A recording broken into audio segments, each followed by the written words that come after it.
പ്രിയമുള്ള സഹോദരന്മാരെ, സഹോദരിമാരെ, ഏവർക്കും ദൈവാനുഗ്രഹം എപ്പോഴും ഉണ്ടായിരിക്കട്ടെ.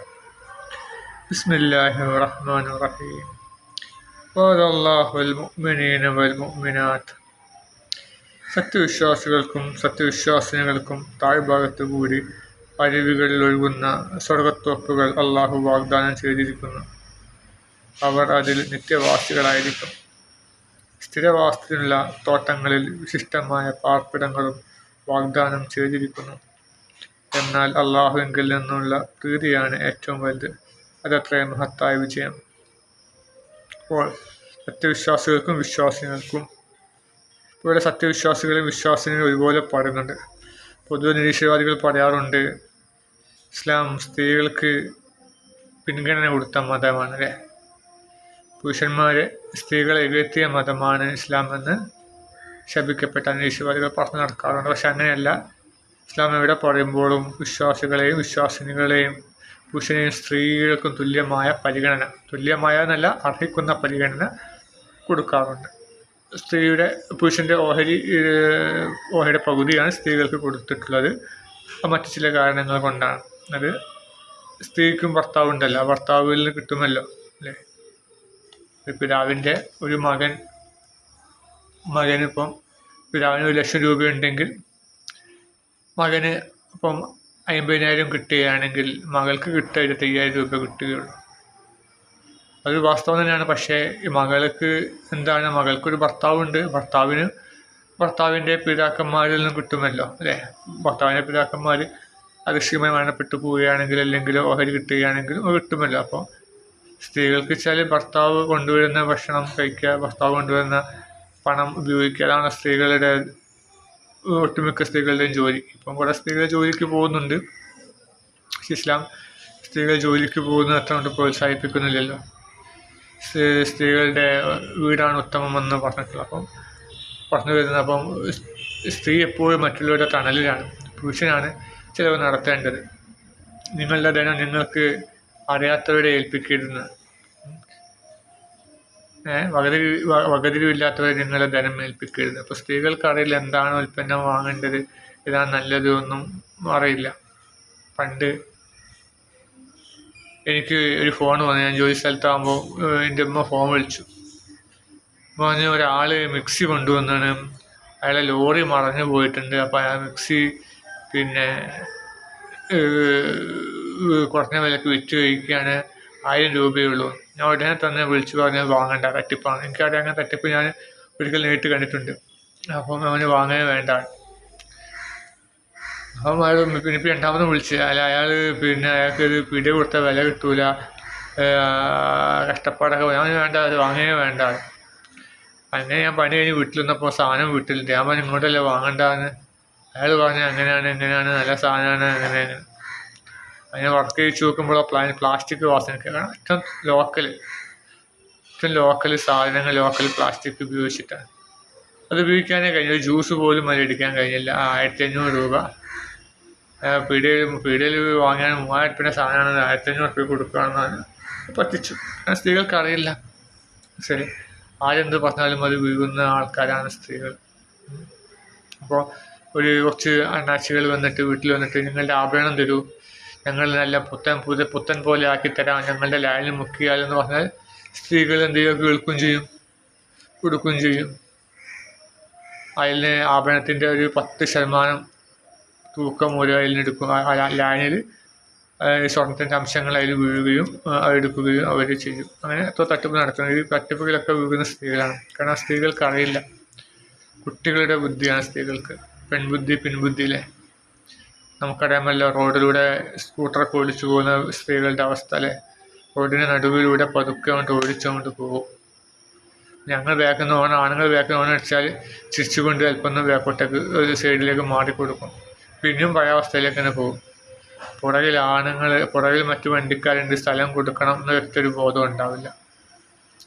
അത് മെഡിക്കൽ കോളേജിൽ പോയാലും കാണാം, സ്ത്രീകൾ വർത്തമാനം പറഞ്ഞ് പതുക്കെ എങ്ങനെ നടന്നു പോകും വരാന്തയിൽ കൂടെ. കാരണം ദൂരേന്ന് രോഗികൾ ഇങ്ങനെ വന്നുകൊണ്ടിരിക്കുകയാണ്.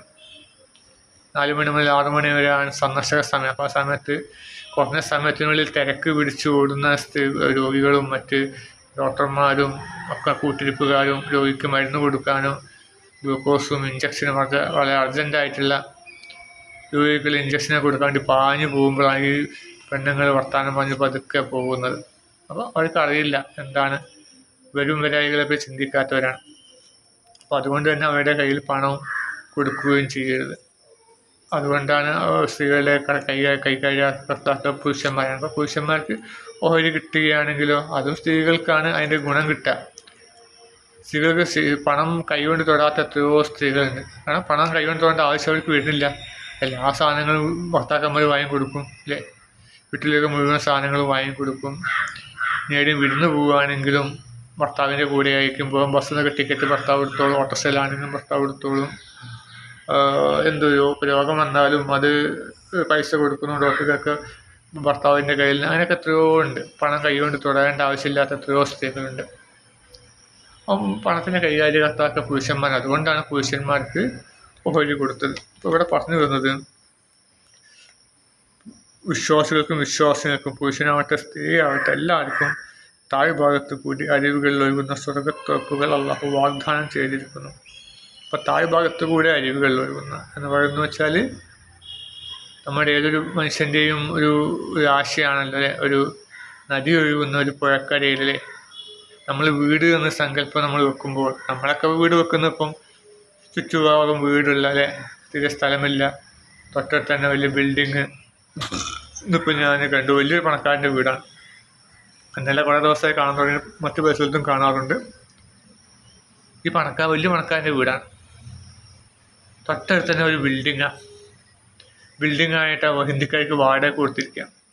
അതുകൊണ്ട് തന്നെ ഈ വീട്ടുകാർ എന്ത് ചെയ്തു വെച്ചാൽ ഷീറ്റ് കൊണ്ട് ആ ബിൽഡിങ്ങിന് എക്സ്ട്രാ ഷീറ്റ് കൊണ്ട് 2 നില ബിൽഡിങ് വരെ ഷീറ്റ് കൊണ്ട് മറച്ചിരിക്കുകയാണ്. അവിടുന്ന് ആണുങ്ങൾ ഇങ്ങോട്ട് നോക്കാതിരിക്കാൻ വേണ്ടിയിട്ട്. അപ്പം അത്രക്കും ഒരു സുഖമില്ലാത്ത സ്ഥലത്താണ് നമ്മൾ വീട് വെക്കുന്നത്. കാരണം നമുക്ക് വേറെ നിർവാഹമില്ല. നമുക്ക് ആ വീട് വെച്ച വ്യക്തിയോട് നിങ്ങൾക്ക് എവിടെയാണ് വീട് വെക്കേണ്ടത്, അല്ലെങ്കിൽ അയാളുടെ ഭാര്യയോട് മക്കളോടൊക്കെ ചോദിച്ചാൽ അവർ പറയും ഞങ്ങൾക്കൊരു നദിക്കരയിൽ അല്ലേ. നമ്മളോരോ സീനറിയൊക്കെ വാങ്ങല്ലോ, വീട്ടിലൊക്കെ വലിയ സീനറികളൊക്കെ നമ്മൾ വാങ്ങും അല്ലേ. അല്ലെങ്കിൽ ഫോണിൻ്റെ ഡിസ്പ്ലേയിൽ നമ്മൾ ഓരോ സീനറി നല്ല വെക്കും. അതൊക്കെ എപ്പോഴും എന്തായിരിക്കും, ഒരു നദി ഉണ്ടാവും. നദിക്കരികിൽ ഒരു കൊച്ചു കുടിൽ, നദിക്കരികിൽ ഒരു പാലത്തിൻ്റെ ഒരാൾ മുകളിൽ ചൂണ്ടലിടുന്നു. ഇങ്ങനത്തെ ഒരു അന്തരീക്ഷം നമുക്കിഷ്ടം. ഒരു ചുറ്റും പച്ചപ്പുല്ലുകൾ അല്ലേ, ആടുകൾ മേയുന്നു, പൈക്കൾ മേയുന്നു. ഇങ്ങനെയാണ് നമ്മളെല്ലാവരും സങ്കല്പം. ആ സങ്കല്പം തന്നെ അള്ളാഹു മനുഷ്യൻ്റെ മനസ്സിനെ ശരിക്കും അറിയുന്നവനാണ് അള്ളാഹു. കാരണം ദൈവമായുള്ള മനുഷ്യനെ സൃഷ്ടിച്ചപ്പോൾ ദൈവത്തിന് അറിയാനുള്ള മനുഷ്യൻ്റെ മനസ്സ്. അപ്പോൾ അതുകൊണ്ടാണ് താഴ്ഭാഗത്ത് കൂടെ അരുവികൾ ഒഴുകുന്ന അല്ലേ.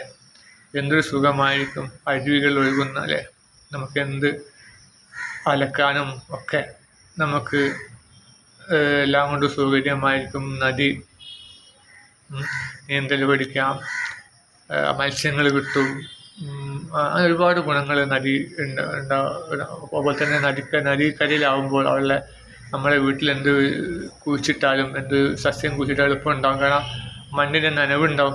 നദിക്കരയിൽ വെള്ളപ്പുഴയിൽ ഒലിച്ചു പോകുമ്പോൾ ആ മണ്ണിൻ്റെ നനവ് നമ്മുടെ വീട്ടിലെയൊക്കെ ബാധിക്കും. അപ്പം നമുക്ക് എന്താവും, എന്ത് കൃഷി ചെയ്താലും അവിടെയൊക്കെ എളുപ്പം ഉണ്ടാവും, നല്ല പൂക്കളുണ്ടാവും. അപ്പോൾ പൂക്കളുള്ളത് കൊണ്ട് ധാരാളം തേനീച്ചകളും മറ്റ് ശലഭങ്ങളും ഒക്കെ വരുന്നത് കൊണ്ട് പരാഗണം നടക്കുകയും കായ്കനികളൊക്കെ നല്ലോണം ഉണ്ടാവും. തെങ്ങിലൊക്കെ തേങ്ങയും മറ്റുമൊക്കെ നല്ല കായ്കനികൾ ധാരാളം ഉണ്ടാവുകയും ചെയ്യും.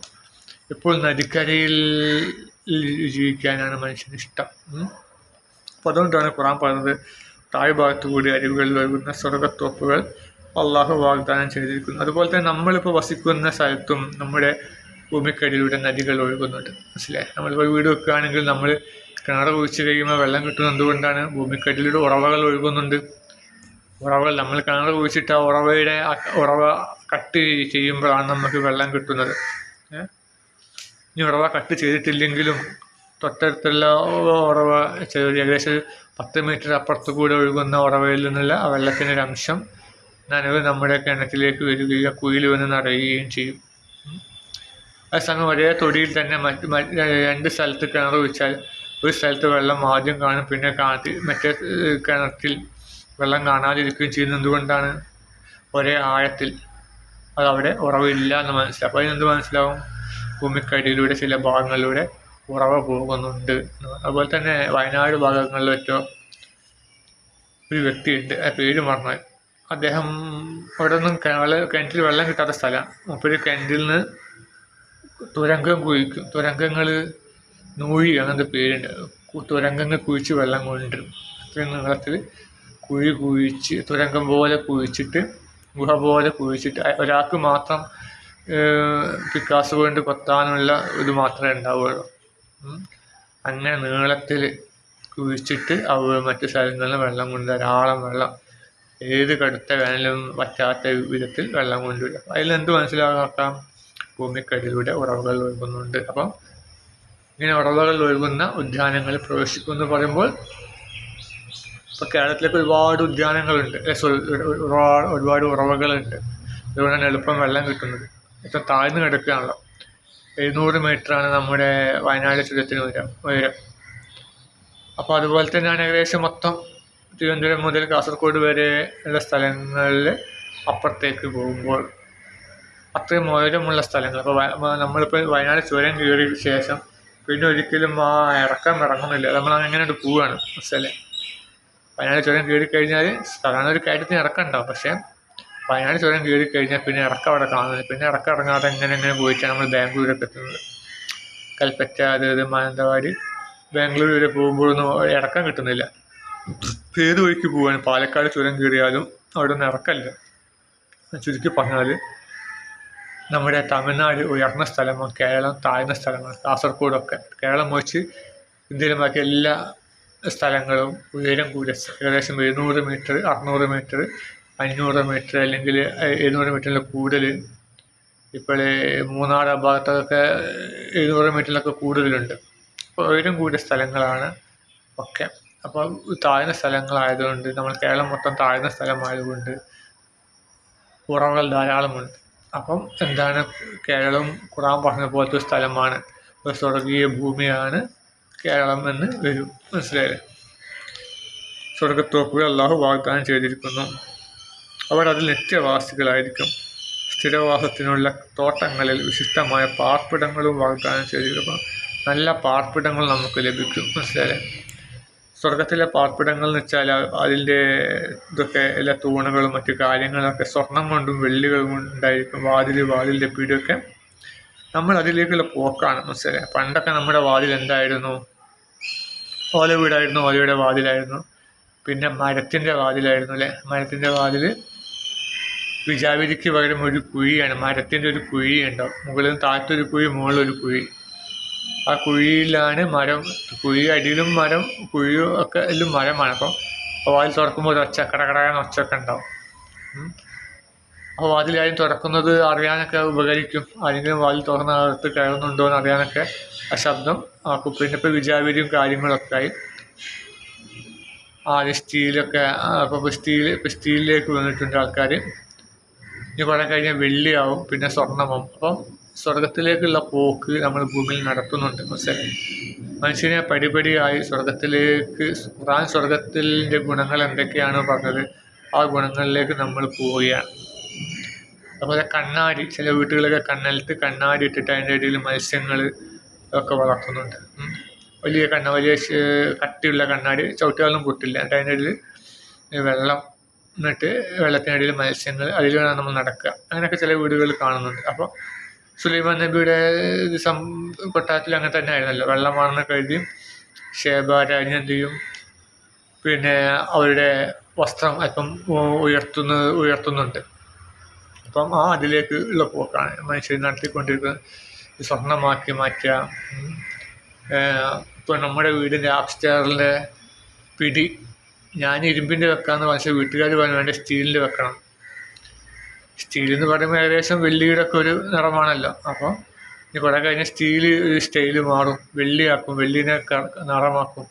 പിന്നെ കുറേ കഴിഞ്ഞാൽ വെള്ളി തന്നെ ആക്കും ആൾക്കാർ. പിന്നെ അത് സ്വർണ്ണമാവും. ഇപ്പോൾ സ്വർണം നമുക്ക് യഥേഷ്ടം കിട്ടാനൊക്കെ സാധ്യത ഉണ്ടാവും. ഇപ്പം ആഫ്രിക്കയിൽ വലിയൊരു മലയെ കണ്ടെത്തിയിട്ടുണ്ട്.